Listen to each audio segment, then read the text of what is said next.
क्या होता है, कई बार ना तीर हमारी तरकस में है और हमने वो कभी चलाया नहीं है ना, तो क्या होता है वो तरकस में पड़ा है लेकिन धनुष पे नहीं आता।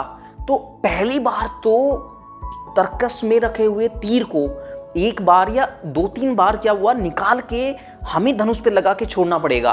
उसके बाद वो प्रैक्टिस में आ जाएगा कि जब जरूरत हो के हमारा हाथ खुद से जाके उसको तीर को जरूरत पड़ने पे छोड़ देगा। लेकिन शुरुआत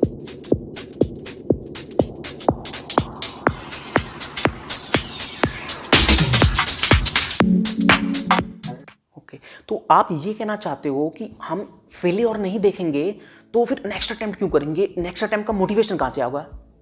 इज इट ना?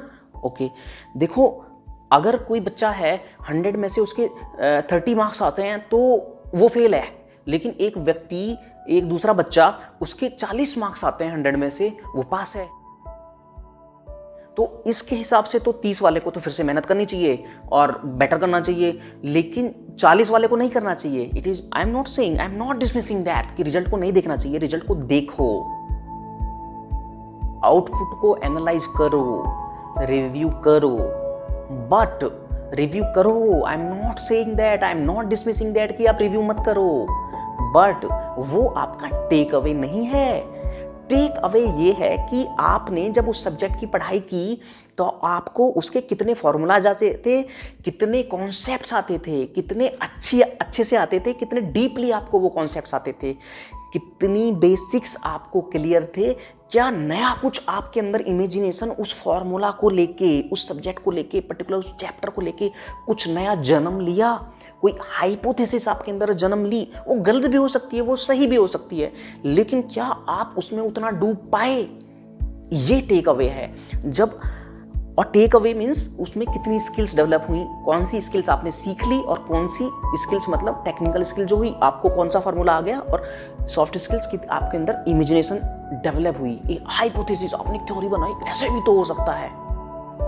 a+b का whole square equals to a² + 2ab + b²। इसके अलावा क्या ऐसा भी हो सकता है कि आपने ट्राई किया उस दौरान, उस अटेम्प्ट में? तो फेल पास आप देखो, रिव्यू करो, बट टेक अवे नहीं है। टेक अवे ये है कि हमने जो स्किल सीखी है वो हमारी टेक अवे है।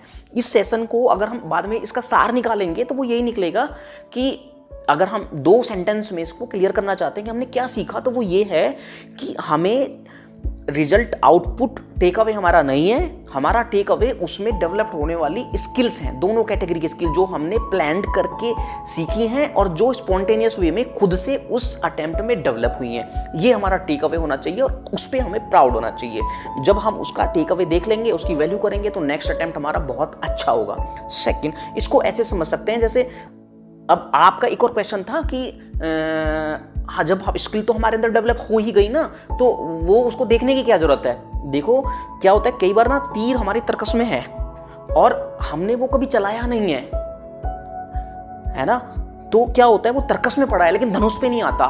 तो पहली बार तो तरकस में रखे हुए तीर को एक बार या 2-3 बार क्या हुआ निकाल के हमें धनुष पे लगा के छोड़ना पड़ेगा।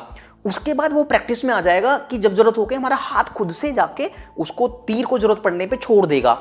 लेकिन शुरुआत में कम से कम फर्स्ट टाइम तो हमें उस तरकस के तीर को याद करना पड़ेगा कि हमारे पास ये तीर भी है, धनुष भी है। तो जब हम ये टेक अवे स्किल्स के रूप में देख लेंगे तो इट मीन्स क्या है, वो तीर हमारे धनुष पे आके लग गया है, वो स्किल्स हमारी हैबिट में शामिल हो गई है, हमारे एग्जीक्यूशन में शामिल हो गई है, हमारे ऑपरेशंस में शामिल हो गई है, और उस स्किल से हम कुछ भी फोड़ सकते हैं।